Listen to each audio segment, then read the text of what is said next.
దేవుని మాటలు చదువుకుందాం. పరిశుద్ధ గ్రంథంలో నుండి అపోస్తులుడైన పౌలు కొరింథీయులకు రాసిన మొదటి పత్రిక 16వ అధ్యాయం 22వ వచనం చదువుకుందాం. చూడండి, మొదటి కొరింథీ పత్రిక 16వ అధ్యాయం 22వ వచనం. ఎవడైనను ప్రభువును ప్రేమింపకుంటే వాడు శపింపబడునుగాక. ప్రభువు వచ్చుచున్నాడు, ప్రభువు వచ్చుచున్నాడు. దేవుడే తన వాక్యాన్ని మనందరికీ ఆయనే వివరించి పంచిపెట్టునుగాక. ఆమేన్. ప్రభునందున్న సహోదరులారా, సహోదరిలారా, యేసు ప్రభును నమ్ముకున్న మనం ఒకనాడు సువార్త వినబడినప్పుడు యేసు క్రీస్తే నిజదేవుడని, యేసు క్రీస్తే సృష్టికర్తని, పాపుల కోసం ఆయన రక్తం గార్చాడు, సిలువలో తన ప్రాణం పెట్టి తిరిగి లేచాడు అనే సువార్త విన్నప్పుడు మనం రక్షించబడ్డాం. మనం దేవుణ్ణి నమ్ముకున్నాం. ఈరోజు మనం దేవుని పిల్లలమయ్యాం. తన్నెందరు అంగీకరించురో అనగా తన నామమునందు విశ్వాసం ఉంచిన వారికి దేవుని పిల్లలగుటకు ఆయన అధికారం అనుగ్రహించాడు. ఇప్పుడు మనం ఆయన పిల్లలం. అయితే మరి ఆయన రాబోతున్నాడు. ఒకసారి వచ్చాడు పాపుల కోసం ప్రాణం పెట్టడానికి, మరలా రాబోతున్నాడు పాపం లేకుండా బ్రతికే వారిని పరలోకం తీసుకెళ్ళడానికి. కాబట్టి ఎక్కడైనా మనలో ఇంకా పాపం ఉందా, ఇంకా ఎక్కడైనా పాపంలో నిలిచి ఉన్నామా? దేవుని లేఖనాలు మనల్ని ఏమని హెచ్చరిక చేస్తున్నాయి? మనందరం చూద్దాం రండి. ఇక్కడ ప్రభువు వచ్చుచున్నాడని రాయబడింది. మూల భాషలో ఏం రాయబడిందో చూడండి. కింద మూల భాషలో ఏమని రాయబడింది ప్రియులారా? ప్రభువు వచ్చుచున్నాడు అనే మాటనే మనం ఇక్కడ చూస్తూ ఉన్నాం. మరొక సందర్భంలో లేక వచ్చి ఉన్నాడు, వచ్చుచున్నాడు, వచ్చి ఉన్నాడు. ఈ మాటలు మనసులో పెట్టుకుందాం. ఈ ఉదయకాలం ఒక 6 మాటలు ఆలోచన చేద్దాం ప్రియులారా. 6 మాటలు చదువుకుందాం. చూడండి, మొదటిగా మొదటి తెస్సలోనిక పత్రిక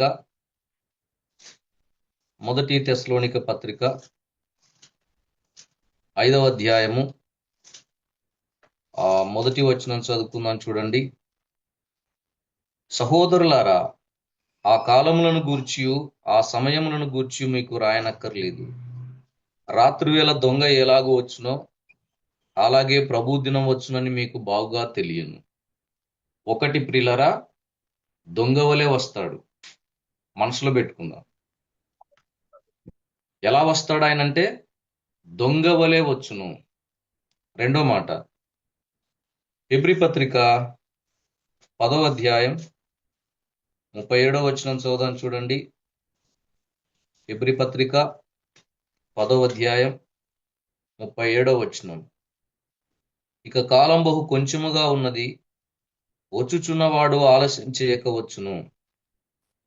ఎలా వస్తాడంట ప్రియులారా? ఆలస్యం చేయక వస్తాడు. మరొక మాట, ప్రకటన గ్రంథం 22వ అధ్యాయం 7వ వచనం. ప్రకటన గ్రంథం 22వ అధ్యాయం 7వ వచనం. ఇదిగో నేను త్వరగా వచ్చుచున్నాను. ఎలా వస్తున్నాడు?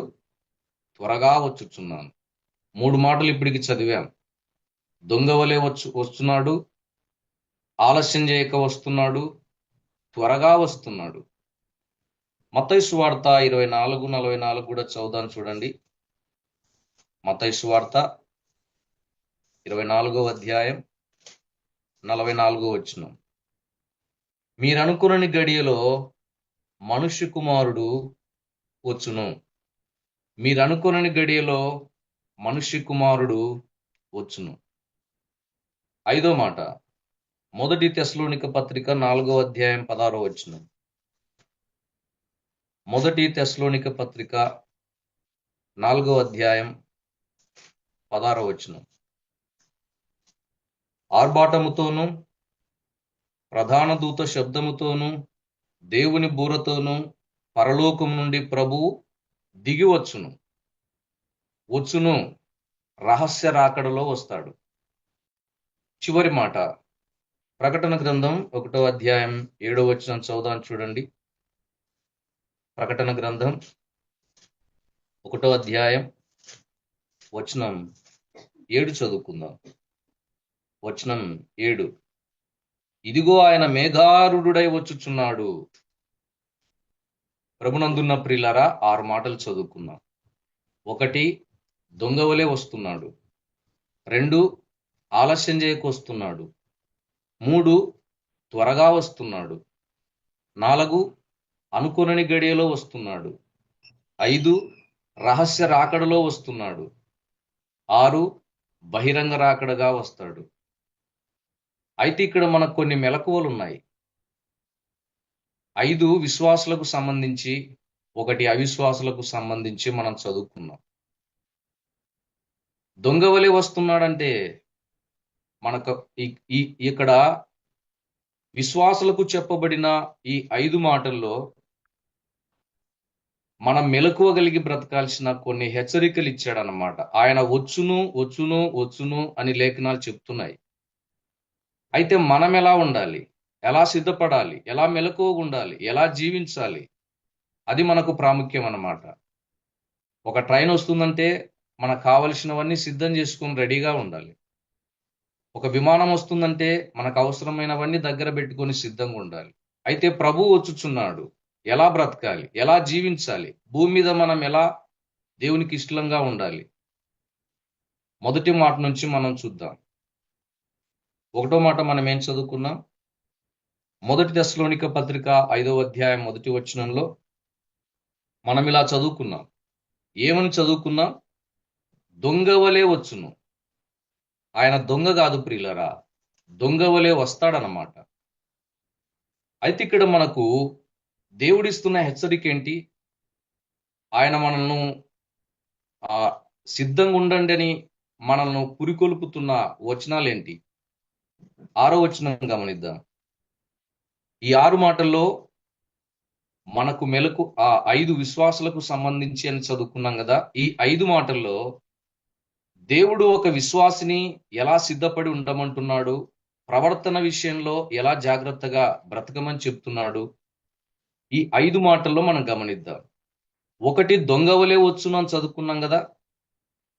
దొంగవలే వచ్చును అన్న దేవుడు మనం ఎలా ఉండాలని చెప్తున్నాడు? 6వ వచనం చదువుదాం చూడండి. 6వ వచనం. కావున ఇతరుల వలె నిద్రపోక మెలకువగా ఉండి మత్తులము కాక ఉందుము. ఇతరుల వలె అంటే యేసు ప్రభును నమ్మని వారు, యేసు ప్రభును ఎరగని వారు, దేవుని రాకకు ఎదురు చూడని వారు, దేవుడంటే పరలోకం అంటే విశ్వాసం లేని వారు అన్నమాట. వాళ్ళలాగా మనం ఉండకూడదు, ఇతరుల వలె అంటున్నాడు అన్నమాట.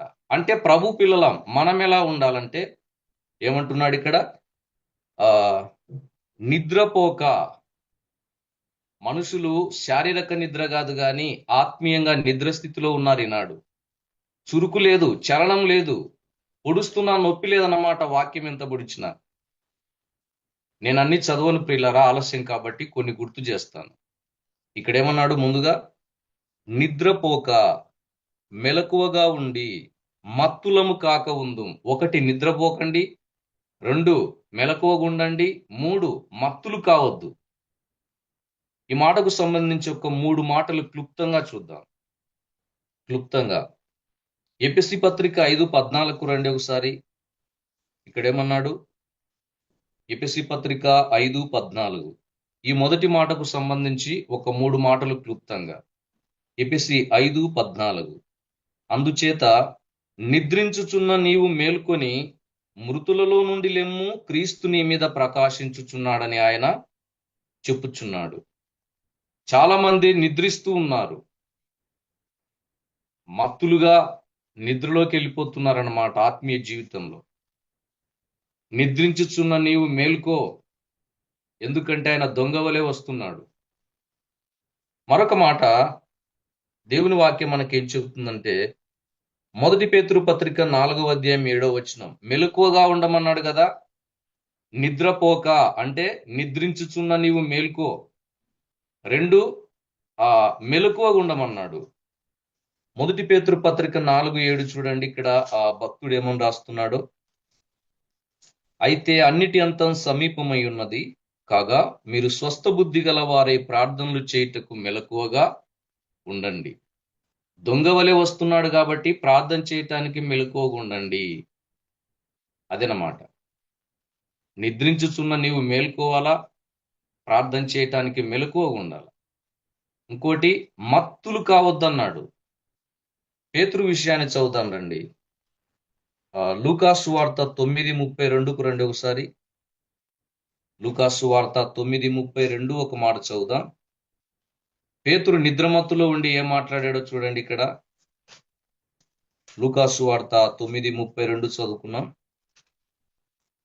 9:32 పేతురును అతనితో కూడా ఉన్నవారును నిద్రమత్తుగా ఉండిరి. ఏ మత్తు ప్రియులరా? నిద్రమత్తుగా ఉన్నారన్నమాట. ఈ నిద్రమత్తులో ఈయన ఏం మాట్లాడుతా ఉన్నాడు? 33వ వచనం చూడండి. 33వ వచనం. ఆయన యుద్ధ నుండి వెళ్ళిపోవచ్చునగా పేతురు యేసుతో, ఏలినవాడా, మనం ఇక్కడ ఉండుట మంచిది. నీకు ఒకటియు, మోషేకు ఒకటియు, ఏలియాకు ఒకటియు 3 పర్ణశాలలు మేము కట్టుదుమని తాను చెప్పినది తానెరుగకయే చెప్పెను. నిద్రమత్తున్న వాళ్ళు ఏం చేస్తుంటారంటే, ఎలా జీవిస్తున్నారో వాళ్ళకే తెలియదు, ఏం మాట్లాడుతున్నారో వాళ్ళకే తెలియదు. మన మొదటి యోహాను పత్రిక 2వ అధ్యాయం 11వ వచనం చదివితే, చీకట్లో నడిచేవాడు తానెక్కడికి పోవచ్చున్నాడో తానకే తెలియదని రాయబడింది. కాబట్టి నిద్ర, ఆ మత్తులో మనం ఉన్నామంటే మనం ఏం మాట్లాడతామో మనకే తెలియదు, మనం ఏ గమ్యానికి నడుస్తున్నామో మనకే తెలియదు. కాబట్టి ప్రియులారా, మొదటి మాట గమనిద్దాం. ఆయన దొంగవలే వస్తున్నాడు. మనం ఎలా ఉండాలంటే, నిద్ర ఉండకూడదు, మెలకువగా ఉండాలి, మత్తుగా ఉండకూడదు అన్నమాట. నిద్రించుచున్న నీవు మేల్కో, ప్రార్థన చేయటానికి మెలకువగుండు. నువ్వేం చేస్తున్నావో నీకే అర్థం కాని విధంగా నిద్రమత్తుగా ఉండకు అని దేవుని వాక్యం ఇచ్చే హెచ్చరిక. రెండో మాటకు దాటి వెళ్దాం. రెండో మాట ఏం చదువుకున్నాం? హెబ్రీ పత్రికకు రండి. హెబ్రీ పత్రికకు రండి. 10వ అధ్యాయం 37వ వచనం మనం చదువుకున్నాం. హెబ్రీ పత్రిక 10:37. ఇక కాలం బహు కొంచెముగా ఉన్నది, వచ్చుచున్నవాడు ఆలస్యం చేయకుండా వస్తాడు. అంటే ఇంకా దేవుని రాకడ ఆలస్యం లేదన్నమాట. మనం అనుకుంటున్నట్టుగా, మనం ఆలోచించినట్టుగా ఆలస్యం చేయకుండా వస్తాడంట. అంటే ఇంకా ఆలస్యం లేదన్నమాట. అయితే ఇక్కడ కూడా హెచ్చరిక ఏంటో చూడండి. ఆ హెచ్చరిక, నా ఎదుట నీతిమంతుడైన వాడు విశ్వాసమూలముగా జీవించును గాని అతడు వెనుకదీసిన ఎడల. వెనుకబడుతున్నామా? కుడికెలకు వెనుకబడుతున్నామా? ఆదివారం వెనుకబడుతున్నామా? విశ్వాసంలో వెనుకబడుతున్నామా? ప్రేమించుటలో వెనుకబడుతున్నామా? వెనుకకు జారిపోతున్నామా? ఆయన ఆలస్యం చేయకొస్తున్నాడు ప్రియులారా, జాగ్రత్త. దీనికి సంబంధించి కూడా 3 మాటలు క్లుప్తంగా నేను చూపిస్తాను. ఆదికాండానికి రండి. మనందరికీ తెలుసు కదా, లోతు భార్య ఎక్కడికి చూసిందో. ఆదికాండానికి రండి. లోతు భార్య ఎక్కడ చూసిందో మనందరికీ పరిచయమైన లేఖన భాగమే. దేవదూత చెప్పాడు, నీ వెనక్కి చూడొద్దని. మన బలహీనత ఏంటంటే, చాలాసార్లు ప్రియులారా, దేవుడు చెప్పినా మనం నిర్లక్ష్యం చేస్తాం. లోతు భార్య నిర్లక్ష్యం చేసింది. నీ వెనక్కి చూడొద్దు అని ఆదికాండం 19వ అధ్యాయము 17వ వచనంలో లోతు భార్య హెచ్చరించబడింది, నీ వెనక్కి చూడొద్దు. అయినా ఈమె ఏం చేసిందో చూడండి. 26వ వచనం చదువుదాం చూడండి ఇప్పుడు. 26. అయితే లోతు భార్య అతని వెనక నుండి తిరిగి చూచి ఉప్పు స్తంభమాయను. దేవుని మాటను మనం ధిక్కరించకూడదు. దేవుని మాటను మనం పెడచెవిని పెట్టకూడదు. లోతు భార్యకు ముందే హెచ్చరిక, నీ వెనక్కి చూడొద్దు. చెప్పినా చూసింది ఉప్పు స్తంభం అయిపోయింది. ఆయన ఆలస్యం చేయకొస్తున్నాడు. వెనకబడితే ఎలా? విడిచిపెట్టిన పాపం వైపు మళ్ళా వెనక్కి చూస్తే ఎలా? రెండో మాట చదువుకుందాం. రెండో మాట, యోహాను సువార్త 6వ అధ్యాయం 66వ వచనం చదువుకుందాం చూడండి. అధ్యాయం వచనం కలిపితే ఇక్కడ సాతాను సంఖ్య వస్తుంది. 666 అనే సంఖ్య కనబడుతుంది ఇక్కడ. యోహాను సువార్త 6వ అధ్యాయం 66 వచనం. అధ్యాయం 6 వచనం 66 కలిపితే 666 సాతాను సంఖ్య. దానికి సంబంధించిన వాక్యమే ఉంది చూడండి ఇక్కడ. అంటే సైతానుకు సంబంధించిన వాక్యమే కనబడుతుంది ఇక్కడ. చదువుదాం చూడండి. 6వ అధ్యాయం 66 వచనం. అప్పటి నుండి ఆయన శిష్యులలో అనేకులు వెనుకదీసి మరి ఎన్నడూను ఆయనను వెంబడించలేదు. వెనుకదీశారా? ఇంకెన్నడూ కూడా వెంబడించలేదా? ఇదే యోహాను సువార్త 10వ అధ్యాయం 26, 27, 28 వచనాలు. నా గొర్రెలు నా స్వరం వింటాయి, అవి నన్ను వెంబడిస్తాయి అన్నాడు. ఇక్కడ ఇల్లు చూడండి, వెనుకదీసి మరి ఎన్నడూను ఆయన్ను వెంబడించలేదు. సాతానుకు సంబంధించిన మాటే కదా ఇది. అధ్యాయం 6 వచనం 66, అధ్యాయం వచనం కలిపితే 666 సాతాను సంఖ్య. యేసును వెంబడించకుండా వెనుకదీసిన వారు. వెనుకబడితే ఎట్లా ప్రియులారా? ఆయన ఆలస్యం చేయక వస్తున్నాడు కదా. మరొక మాట చూడండి, ఎందుకంటే సమయం చాలా విలువైంది. లూకాసు వార్తకు రండి. 9వ అధ్యాయం 62వ వచనాన్ని మనం ఇక్కడ చదువుకుందాం. లూకాసు వార్తకు రండి. 9వ అధ్యాయం 62వ వచనం. యేసు నాగటి మీద చెయ్యి పెట్టి వెనుక తట్టు చూచువాడెవడు, వెనికి చూచేవాడెవడు కూడా దేవుని రాజ్యమునకు పాత్రుడు కాడు. నాగటి మీద చెయ్యి వేశావా, దున్నకుండా పంటేయకుండా వెనికి చూస్తే పంటెలా వస్తుంది? సువార్తకైనా దేవుని వెంబడించడానికైనా దేనికైనా ముందుకు వెళ్లకుండా వెనక్కి చూసినామంటే దేవుని రాజ్యానికి పాత్రుని కాలేవని దేవుడు హెచ్చరిక చేస్తున్నాడు. నాగటి మీద చెయ్యి పెట్టావు, వెనక తట్టు చూసినావంటే దేవుని రాజ్యానికి పాత్రునివి కాదు. ఒక్కోసారి ప్రియులారా, దేవుడు కృప కలిగిన వాడే గాని దేవుని వాక్యాన్ని ఒక సవాలుగా తీసుకోవాలి. మనం ఎట్లా బతికినా దేవుడు క్షమిస్తాడులే అని అన్ని విషయాల్లో మనం అనుకోకూడదు. దేవుడు ఒకసారి కఠినంగా మాట్లాడతాడు. కాబట్టి వెనుక తట్టు చూసినావనుకో దేవుని రాజ్యానికి నువ్వు పాత్రునివి కాదన్నాడు. గుర్తుంచుకుందాం. లోతు భార్య వెనక్కి చూసింది. శిష్యులు అనేకులు వెనుకబడి ఎన్నడూ ఆయన వెంబడించలే. వెనక్కి చూసినావంటే దేవుని రాజ్యానికి నువ్వు పాత్రునివి కాదు అన్నాడు. భయం కలిగి బతుకుతాం. ఆయన ఆలస్యం చేయకొస్తున్నాడు. 3వ మాటకు దాటి వెళ్దాం. 3వ మాట ఏం చదువుకున్నాం? ప్రకటన గ్రంథం 22వ అధ్యాయం 7వ వచనాన్ని మనం చదువుకున్నాం. ఇక్కడ ఏమని రాయబడిందో చూడండి. ప్రకటన గ్రంథం 22:7. ఇదిగో నేను త్వరగా వచ్చుచున్నాను. ఎలా వస్తున్నాడంట ప్రియులరా? త్వరగా వచ్చుచున్నాను. అయితే ప్రకటన గ్రంథంలో ఇంకా 2 చోట్ల కూడా కనపడతాయి ఈ మాటలు. ఒకసారి ప్రకటన గ్రంథం 3:11 చూడండి. 3:11. నేను త్వరగా వచ్చుచున్నాను, ఎవడు కూడా నీ కిరీటాన్ని అపహరింపకుండా కాపాడుకో అన్నాడు. అంటే త్వరగా వస్తున్నాడంటే మన కిరీటాలు పోగొట్టుకుంటాం. మనం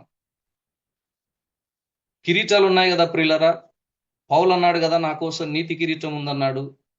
యాకోబు అన్నాడు కదా, శోధన సహించువానికి జీవ కిరీటం ఉందన్నాడు. పేతురు అన్నాడు కదా, మందకు మాదిరిగా ఉండండి, మీకు మహిమ కిరీటం ఉంది అన్నాడు. ప్రకటన 2:10 మరణం వరకు నమ్మకంగా ఉండు, నేను నీకు జీవ కిరీటం ఇస్తా అన్నాడు.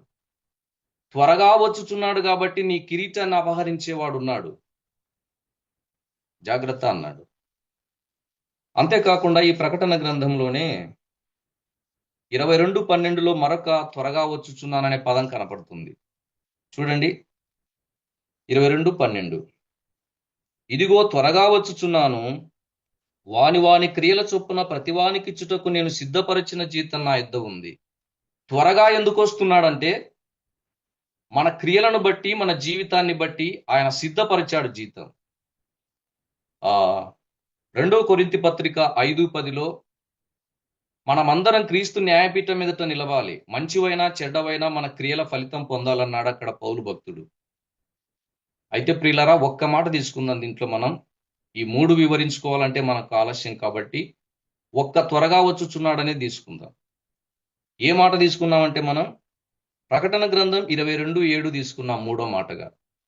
చదువుదాం చూడండి. ఇదిగో నేను త్వరగా వచ్చుచున్నాను, ఈ గ్రంథంలోని ప్రవచన వాక్యములను గైకొనువాడు ధన్యుడు. వాక్యం వినేవాడు ధన్యుడు కాదు ప్రియులరా, గైకొనువాడు, వాక్యాన్ని పాటించువాడు. అబద్ధం ఆడకూడదంటే ఆడకూడదు, మోసం చేయకూడదంటే చేయకూడదు, సహోదరుని ప్రేమించమంటే ప్రేమించాలి, ఇంకంతే ప్రియులరా.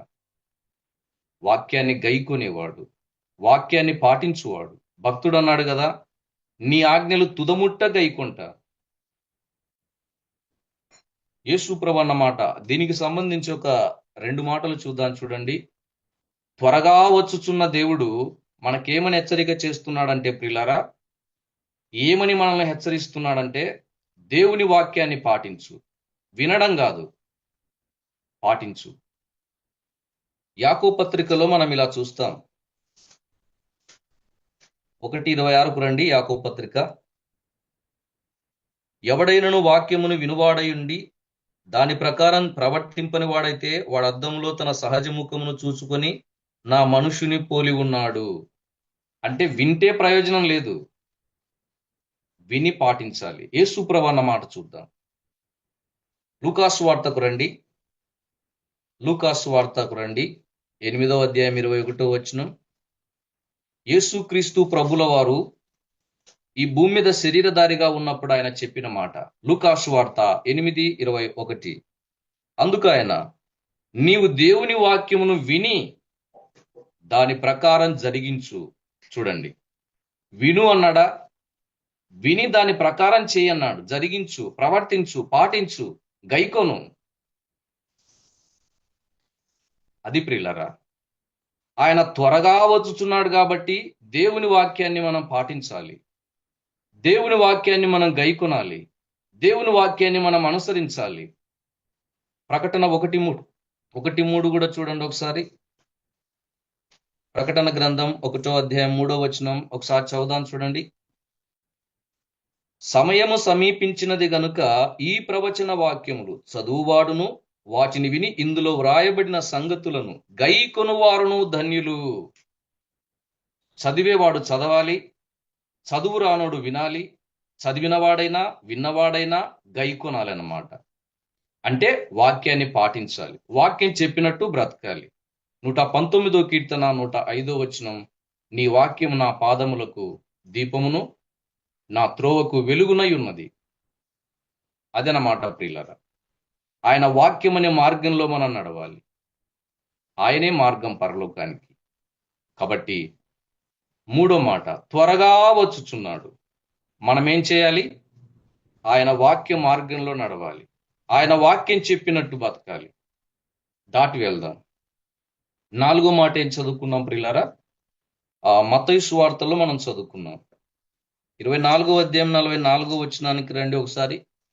4వ మాట మనం ఏం చదువుకున్నాం? మీరు అనుకొనని గడియలో వస్తాడు. అనుకొని ఉండం. ఒక్కోసారి బంధువులు అనుకోకుండా వస్తారు, చెప్పకుండా వస్తారు. మేము అనుకోలేదే, మేము ఊహించలేదే అని అంటామన్నమాట. ప్రభునందున్న ప్రియులారా, అనుకున్న రీతిగా వచ్చినప్పుడు మనం ఏం చేస్తామంటే అనుకోకుండా వచ్చారే అంటామన్నమాట. అనుకోకుండా వచ్చినప్పుడు, అనుకున్న విధంగా మన బంధువులు ఎవరైనా మన ఇంటికి వస్తే అనుకోకుండా వచ్చారే అంటాం. ఇక్కడ ఎలా వస్తానని చెప్తున్నాడో చూడండి ఆయన. మత్తయి సువార్త 24వ అధ్యాయం 44వ వచనం. మీరు అనుకునని గడియలో మనుష్య కుమారుడు వచ్చును గనుకనే మీరును సిద్ధంగా ఉండండి. ఇక్కడ ఒక హెచ్చరిక. వచ్చును అనే ప్రతి చోట దేవుడు మనల్ని హెచ్చరిస్తున్నాడు. ఇక్కడ కూడా మనకిచ్చిన హెచ్చరిక ఏంటంటే ప్రియులరా, సిద్ధంగా ఉండు. ట్రైన్ వస్తుంది, సిద్ధంగా ఉండు. బస్సు వస్తుంది, సిద్ధంగా ఉండు. విమానం వస్తుంది, సిద్ధంగా ఉండు. సిద్ధపడకపోతే బస్సు వెళ్ళిపోతుంది, ట్రైన్ వెళ్ళిపోతుంది, విమానం వెళ్ళిపోతుంది. మనం ఇక్కడే ఉంటాం, గమ్యానికి వెళ్ళలేం. దేవుని రాకడకు కూడా సిద్ధపడాలి. 3 మాటలు ఈ విషయంలో క్లుప్తంగా చూసి ముందుకెళ్దాం. ఒక మాట చూడండి, ఆమోసు గ్రంథం 4:12, సిద్ధపడాలి, అనుకొనని గడియలో వచ్చును. మనం అనుకొని ఉండం, అనుకొనని గడియలో వస్తాడు ఆయన. సిద్ధంగా ఉండాలి. క్లుప్తంగా దీనికి సంబంధించి ఒక 3 మాటలు చూడండి. ఆమోసు గ్రంథానికి రండి ప్రియులారా ఒకసారి. ఆమోసు గ్రంథం 4వ అధ్యాయము 12వ వచనాన్ని నేను చదువుతున్నాను చూడండి. 4:12 ఇక్కడ రాయబడిన మాట, కాబట్టి ఇశ్రాయేలీయులారా, మీ ఎడల నేను ఇలాగుననే చేయుదును గనుక, ఇశ్రాయేలీయులారా, మీ దేవుని సన్నిధిని కనబడుటకై సిద్ధపడండి. సంఘముగా కూడుకోవటానికి సిద్ధంగా ఉండాలి. హెబ్రీ పత్రిక 10:23-24 వచనాలు, ఆ దినము సమీపించుట చూచే కొలది మరెక్కువగా కూడుకోండి. ఈనాడు చూడండి, సంఘ కూడికలకు రారు, కొందరు ఆదివారం ఆరాధన కూడా ఎగరగొడతారు. ఏం తెలిసింది ప్రియులారా దేవుని విలువ మనకి? ఫంక్షన్ ఉందంటే వెళ్తారు, పుట్టినరోజు ఉందంటే వెళ్తారు, పెళ్లి రోజు అంటే వెళ్తారు. దేవుని కంటే మనకు మిగతా విషయాలు ఎక్కువ అవుతున్నాయి. మన కోసం ప్రాణం పెట్టిన ప్రభువును ఏ స్థానంలో పెడుతున్నాం? ఆదివారం ఫంక్షన్ ఉందంటే మా ఆరాధన వదిలిపెట్టి వెళ్ళేవారు ఉన్నారు. కూడికలు ఎలా కూడుకుంటున్నాం? ప్రతి ఆదివారం మందిరంలో కనబడుతున్నామా? ఈ ఆదివారం పోయి ఒక ఆదివారం ఎగ్గొడదనలే అనుకుంటున్నామా? మంచిది కాదు ప్రియులారా. దేవుని వాక్యం చెప్తుంది, ఆయన అనుకునని గడియలో వస్తాడు. దేవుని సన్నిధిలో కనబడడానికి సిద్ధపడండి. ఎప్పుడెప్పుడు నేను సంఘానికి వెళ్ళాలా, ఎప్పుడెప్పుడు నేను మందిరానికి ఆ సంఘానికి వెళ్ళాలా ఆలోచనతో సిద్ధపడి ఉండాలి. కాబట్టి దేవుని సన్నిధిలో కనబడడానికి సిద్ధపడాలి. సంఘముగా కూడుకోవటానికి ఎప్పటికీ సిద్ధంగా ఉండాలి. మరొక మాట చూడండి, మొదటి రాజుల గ్రంథం 8:61 చదువుదాం చూడండి. మొదటి రాజుల గ్రంథం 8వ అధ్యాయము 61 వచనం చదువుకుందాం ప్రియులారా. 8వ అధ్యాయం 61 చదువుతున్నాను చూడండి. 61, కాబట్టి ఆయన నియమించిన కట్టడలను అనుసరించి నడుచుకొనుటకును, ఈ దినమంతున్నట్టు ఆయన చేసిన నిర్ణయములను చేసుకొనుటకును, మీ హృదయము మీ దేవుడైన యెహోవా విషయమై సర్వసిద్ధముగా ఉండునుగాక. మీ హృదయం దేవుని వాక్యాన్ని అనుసరించటానికి సర్వసిద్ధంగా ఉండునుగాక. మన హృదయం, మనం సర్వసిద్ధంగా ఉండాలంట ప్రియులారా. ఏంటికి? దేనికన్నాడు చూడండి ఇక్కడ. దేనికి సిద్ధంగా ఉండాలంట? ఆయన నియమించిన కట్టడలు, ఆయన వాక్యం అనుసరించటానికి సర్వసిద్ధంగా ఉండాలి మనం. ఒకటి, దేవుని సన్నిధిలో కనబడడానికి, సంఘములో కనబడడానికి, మందిరంలో కనబడడానికి సిద్ధంగా ఉండాలి. రెండోది, ఆయన వాక్యం అనుసరించటానికి సర్వసిద్ధంగా ఉండాలి. ఇక మత్తయి సువార్త 25:10కి రండి. సిద్ధపడి ఉన్నారు, ఎక్కడికి వెళ్తారు? మనందరికీ బాగా పరిచయమైన మాట ఇది. సిద్ధపడి ఉన్నవారు ఎక్కడికి వెళ్తారు? బుద్ధిగల కన్యకల విషయంలో ఈ మాట చూస్తాం. మత్తయి సువార్త చూడండి 25:10, వారు కొనబోచుండగా పెళ్లి కుమారుడు వచ్చెను, అప్పుడు సిద్ధపడి ఉన్నవారు, సంఘానికి సిద్ధపడి వెళ్ళిన వారు, వాక్యాన్ని అనుసరించటానికి సిద్ధంగా సర్వసిద్ధంగా ఉన్నవారు యేసు ప్రభు వచ్చినప్పుడు పెండ్లి విందుకు వెళ్ళిపోతారు. చూడండి మాట, అప్పుడు సిద్ధపడి ఉన్నవారు పెండ్లి విందుకు లోపలికి పోయిది.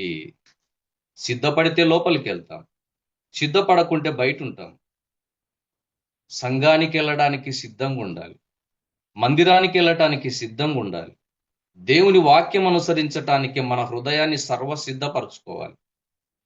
సిద్ధపడి పెండ్లి విందుకు వెళ్ళాలి. దాటి వెళ్దాం. ఐదో మాట ఏం చదువుకున్నాం? సమయం విలువైంది ప్రియులారా. దాటి వెళ్దాం. మొదటి తెస్సలోనిక పత్రిక 4:16, ఆర్భాటముతోను ప్రధాన దూత శబ్దముతోను దేవుని బూరతోను పరలోకము నుండి ప్రభువు దిగి వచ్చును. దీనికి ఒక పేరు పెట్టుకుందాం, రహస్య రాకడలో వచ్చును. ఎలా వస్తాడు ప్రియులారా? ఆయన రహస్య రాకడలో వస్తాడు. రహస్యంగా పరలోకము నుండి ప్రభు దిగివచ్చును. రహస్య రాకడలో దిగివచ్చును. క్రీస్తు నందుండి. యేసు ప్రభు నిజమైన దేవుడు, ఆయన సృష్టికర్త, నేను జన్మించడానికి కారకుడు, పాపల కోసం ప్రాణం పెట్టాడు, రక్తం గార్చాడు, సిలువలో చనిపోయాడు, సమాధిని గెలిచి తిరిగి లేచాడు. ఆయన నమ్ముకుంటే పాపక్షమాపణ, పాప విమోచన, పరలోక భాగ్యం, మోక్ష భాగ్యం ఉందని ఎవరైతే విశ్వసించి నమ్ముకున్నారో వారు క్రీస్తు నందున్నవారు. రహస్య రాకడలో ఆయన వచ్చినప్పుడు వారు లేపబడతారు. లేపబడి మేఘముల మీద ఆయన యుద్ధ కొనిపోబడతారు. ఎంత శ్రేష్టమైన మాట ప్రియులారా ఇది! ఎంత శ్రేష్టమైన మాట! రహస్య రాకడలో వస్తాడు. ఐదో మాట, రహస్యంగా వస్తాడన్నమాట. పరలోకము నుండి ప్రభు దిగివచ్చును. క్రీస్తు నందున్న వారు లేపబడతారు. ముందుగా మృతులైన వారు, అంటే యేసు ప్రభు ఆ రాకడలో వచ్చేసరికి అప్పటికి ఎవరైతే చనిపోయారో ముందు వాళ్ళు లేస్తారని దేవుని వాక్యం చెప్తుంది. అప్పటికి సజీవంగా ఉన్నవారు కూడా ఏకముగా, అంటే కలుసుకుంటారన్నమాట. ఏకమై ప్రభువును ఎదుర్కోవడానికి ఆకాశ మండలమునకు మేఘాల మీద కొనిపోబడతామని రాయబడింది. అయితే కొందరు నమ్మట్లేదు కదా. ఒక మాట చూడండి, లూకాసు వార్త 17:34 రండి. కొందరు నమ్మడం లేదు కదా. దేవుని నమ్ముకోవడం అంటే ఏదో ఒక గుండు మోసినట్టు, ఒక బండ మోసినట్టు, ఒక కొండ మోసినట్టు అనుకుంటున్నారు ఈ రోజుల్లో చాలా మంది. కనికరం కలిగి బ్రతకమని, నీతిగా బ్రతకమని, న్యాయంగా బ్రతకమని దేవుడు అంటున్నాడు కానీ మనకేమన్నా కొండలు బండలు నెత్తిన పెట్టాడా ప్రియులారా దేవుడు? ఎంత మంచి దేవుడినా కొందరు నమ్మలేకపోతున్నారు. ఒక మాట చదువుదాం చూడండి, లూకాసు వార్త 17:34. ఆ రాత్రి ఇద్దరు ఒక్క మంచం మీద ఉందురు, వారిలో ఒకరు కొనిపోబడుదురు, ఒకరు విడిచిపెట్టబడుదురు. ఇద్దరు స్త్రీలు తిరగలి విసురుచుందురు, ఒకతే కొనిపోబడును, ఒకతే విడిచిపెట్టబడును. యేసు ప్రభు వచ్చినప్పుడు ఇదే జరుగుతుంది. ఒకరు ఎత్తబడితే ఒకరు విడిచిపెట్టబడితే. ఒక్క మంచం మీద అన్నాడు చూడండి ప్రియులారా. ఇలా ఆలోచన చేద్దామా? ఒక మంచం మీద భార్య భర్త ఉండవచ్చు, తల్లి పిల్లలు ఉండవచ్చు, తండ్రి కొడుకులు ఉండొచ్చు. ఈరోజు చూడండి, తల్లిదండ్రులు దేవుని నమ్ముకుంటారు, పిల్లలను నమ్ముకోమని బతిమలానే నమ్ముకోరు. విడిచిపెట్టబడకంగా ఏమవుతుంది ప్రియులారా? విడిచిపెట్టబడకంగా ఏమవుతూ పోతుంది? ఒక్క మంచం మీద ఉన్న వారే ఒకరు ఎత్తబడితే ఒకరు విడిచిపెట్టబడతారన్నాడు. ప్రభునందున్న ప్రియులారా, కుటుంబాలుగా రక్షించబడదాం. మన కుటుంబాల్లో ఇంకా కొదువు ఉంది. మనకు ఆస్తి లేకపోయినా పర్వాలేదు, ఉద్యోగాలు మన పిల్లలకు రాకపోయినా పర్వాలేదు, ఈ లోకంలో ఏదో ఒకలాగున బ్రతుకుతాం. లాజరు చచ్చాలకి ఏమన్నా ఉంది ప్రియులారా లాజరు దగ్గర? మనమంతా ఒక మాట ఆలోచించేద్దాం. లాజరు మరణించేసరికి ఏముంది ఆయన దగ్గర? కుక్కలు వచ్చి కురుపులు నాకుతున్నాయి. అట్టటోడు చచ్చిపోయి పరదేశకు అబ్రహాం రొమ్ముకి వెళ్ళిపోయాడు. ఆస్తిపాస్తులు, ఉద్యోగాలు ఏవి శాశ్వతం కాదు. రక్షణ శాశ్వతం, దేవుడు శాశ్వతం, పరలోకం శాశ్వతం. ఒక్క మాటలో చెప్పాలంటే ప్రియులారా, యేసు ప్రభు లేని జీవితం ఎన్ని ఉన్నా అది సున్నా. ఎందుకు పనికిరాదు, అది వ్యర్థమైనది. ఒకటికి 8 దిక్కుల ఎన్ని సున్నాలు పెట్టుకున్నా దానికి విలువ ఉండదు. ఒకటికి ముందు పక్క పెట్టండి, 10, 100, 1000, 10,000, 1,00,000 విలువ ఉంటుంది. కానీ ఒకటికి ఎనికి నువ్వెన్ని సున్నాలు పెట్టుకున్నా విలువ రాదు. ఒక మనిషికి యేసు ప్రభు ఉంటేనే విలువ. యేసు ప్రభు లేని జీవితం వ్యర్థం. లక్షలున్నా, కోట్లున్నా, ఎన్ని అంతస్తులున్నా. కాబట్టి కుటుంబాలుగా రక్షించబడి పరలోకం వెళ్దాం. కాబట్టి రహస్య రాకడలో వస్తాడు. ఐదో మాట, మనం ఎలా ఉండాలంటే సిద్ధపడి సిద్ధంగా ఉండాలి.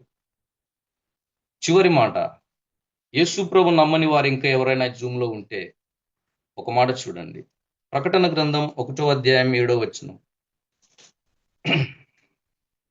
ప్రకటన గ్రంథం 1:7.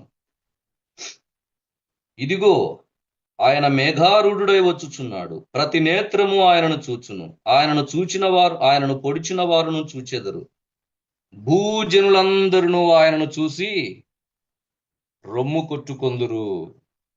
ఏం కొట్టుకుంటారు ప్రియులరా? రొమ్ములు బాదుకుంటారంట. ఎందుకంటే రొమ్ములో పాపం ఉంది. లూకా సువార్త 18:13. సుంకరి ఆకాశం వైపు కన్నులెత్తుటకైనను ధైర్యం చాలక రొమ్ము కొట్టుకుంటున్నాడు సుంకరి. దేవా, పాపి నేను, నన్ను కరుణించుమని క్షమాపణ పొందాడు. ఎందుకు రొమ్ము కొట్టుకుంటారంటే రొమ్ములో పాపం దాగి ఉంది. యోబు గ్రంథంలో కూడా ఇలా ఉంది, రొమ్ములో నా పాపం దాచుకుంటే నేను వేషధారిని దేవుని దృష్టికని యోబు గ్రంథంలో కూడా రాయబడింది. రొమ్ములో పాపం దాగి ఉంది. సుంకరి ఈ రొమ్ము కొట్టుకునే పాపిని దేవా క్షమించమని అడిగాడు. భూజనులందరూ ఆయన మేఘారూఢుడై వస్తూ ఉంటే, ఆయన రెండవ రాకడలో వస్తుంటే ఎందుకు రొమ్ము కొట్టుకుంటారంటే ప్రియులారా, సువార్త పట్టుకొని వీధులమ్మడి వెళ్తుంటే, అమ్మా, యేసు ప్రభు నిజమైన దేవుడు నమ్ముకోండి, ఆయన సృష్టికర్త, పాపుల కోసం ప్రాణం పెట్టాడు. ఒక మనిషికి పాపక్షమాపణ యేసుక్రీస్తులో ఉంది. ఆయన ద్వారానే రక్షణ, ఆయన ద్వారానే మోక్షం, ఆయనే పరలోకానికి మార్గం. ఈ ప్రపంచంలో పాపాలు క్షమించి పరలోకం చేర్చడానికి ఆయన తప్ప వేరే మార్గం లేదంటే కొడుతున్నారు, తిడుతున్నారు, ఎంతో చిత్రహింసలు పెడుతున్నారు సువార్తకు వెళ్తే. ఈనాడు గ్రామాల్లో, సంఘాల్లో కూడా ప్రకటన చేస్తుంటే ఎగతాళి చేస్తున్నారు, హేళన చేస్తున్నారు. యేసు ప్రభుని నమ్ముకోండి అంటే పాపాన్ని విడిచిపెట్టలేంలేండి, ముసలోళ్ళమైనాక నమ్ముకుంటాం, ఆ లోపు నువ్వు చచ్చిపోతే మన జీవితానికి ఏమన్నా గ్యారెంటీ ఉందా ప్రియులరా? తల్లి గర్భంలో పిల్లలు చచ్చిపోతున్నారు, పుట్టగానే చచ్చిపోతున్నారు, యవనస్తులు చనిపోతున్నారు, పెళ్ళిడికి వచ్చిన వాళ్ళు తెల్లవారితే పెళ్ళినాక చచ్చిపోతున్నారు. ముసలిలా వెళ్ళినాక బతుకుంటామన్న నమ్మకం ఉందా? ఒక మనిషిలా అంటున్నాడు, ముసలోనైనాక నమ్ముకుంటున్నా, ఎందుకంటే పాప కోరికలల్లా చచ్చిపోతాయి, పాపం చేయాలన్న ఆలోచనలన్నీ చచ్చిపోతాయి, ఇంకా ముసలోనైనాక నమ్ముకుంటలేనా అంటున్నాడు. ఆ లోపు నీ ప్రాణం పోతే, నీ పాపంలో మరణిస్తే, మనిషి జన్మ పాపం కలిగి ఉన్నాడు, తాను చేసే క్రియల ద్వారా పాపం కలిగి ఉన్నాడు. పాపానికి వచ్చే జీతం భయంకరమైన అగ్నిగుండం. అది ఒకనాడు కాదు, ఒక నెల కాదు, ఒక సంవత్సరం కాదు, అంతులేని సంవత్సరాల శిక్ష అది. కాబట్టి ఇంకా ఎవరైనా నమ్మని వారు ఉంటే ప్రియులరా, ఆయన మేఘారూఢుడై వస్తున్నాడు. రొమ్ము కొట్టుకుంటారు, అయ్యో యేసు ప్రభు నిజమైన దేవుడు అంటే నేను ఎందుకు నమ్మలేదు, యేసు ప్రభును నమ్ముకుంటే పాపక్షమాపణ, రక్షణ, పరలోకం ఉందంటే నేను ఎందుకు తృణీకరించుకున్నాను, ఇప్పుడు భయంకరమైన నేను అగ్నిగుండానికి వెళ్ళాలా? దిక్కు తెలకుండా ఏడుస్తారు, రొమ్ములు కొట్టుకొని ప్రలాపిస్తారు ప్రియులారా. తమాష కాదు, జీవితం అంటే అంత ఆషామాషి కాదు. కనుక ప్రభునందున్న ప్రియులారా, ఎవరైనా ఇంకా యేసు ప్రభు నమ్ముకోకుంటే ఇప్పుడే నమ్మండి. ఇదే మిక్కిలి అనుకూలమైన సమయం, ఇదే రక్షణ దినం. రేపటి దినం మనది కాదు, ఎప్పుడు ప్రాణం పోతుందో తెలియదు.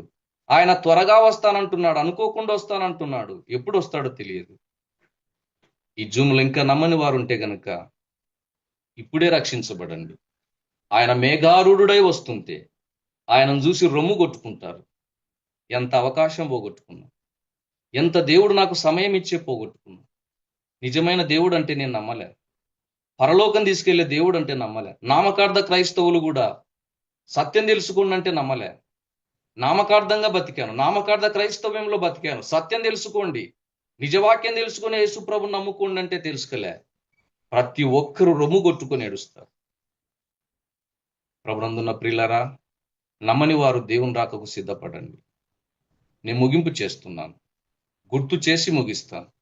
అంటే అన్ని వివరించను ప్రియులారా, కేవలం ఆ 5 మాటలు మాత్రం చెప్తాను. 1 కొరింథీ పత్రిక 16:22. ప్రభువు వచ్చుచున్నాడు. నిజంగానే వస్తున్నాడు ప్రియులారా. 5 మాటలు చూశా. 1 తెస్సలోనిక పత్రిక 5:1.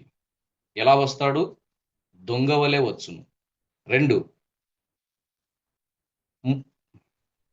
దొంగవలే వస్తాడు కాబట్టి నిద్రపోక మెలకువగా ఉండి మత్తులం కాకుండా ఉందాం. 2, హెబ్రీ 10:37. ఆలస్యం చేయక వచ్చును, వెనుకబడకుండా ముందుకే సాగుతాం. 3, ప్రకటన 22:7. త్వరగా వస్తాడు, ఆయన వాక్యాన్ని గైకుంటూ బ్రతుకుతాం. 4, మత్తయి సువార్త 24:44. అనుకోనని గడియలో వచ్చును, సిద్ధపడి ఉందాం, పెళ్లి విందుకు లోపలికి వెళ్దాం. 5 మొదటి తెస్సలోనిక పత్రిక 4:16 పరలోకము నుండి ప్రభు దిగి వచ్చును, వచ్చినప్పుడు ఆయనతో పాటు ఆయన ఎద్దకు ఎత్తబడదాం. అలాగూ దేవుడు మనకందరికీ సహాయం చేయను గాక. ఆమేన్. అందరికీ ప్రేమ వందనాలు. అన్నా వందనాలా.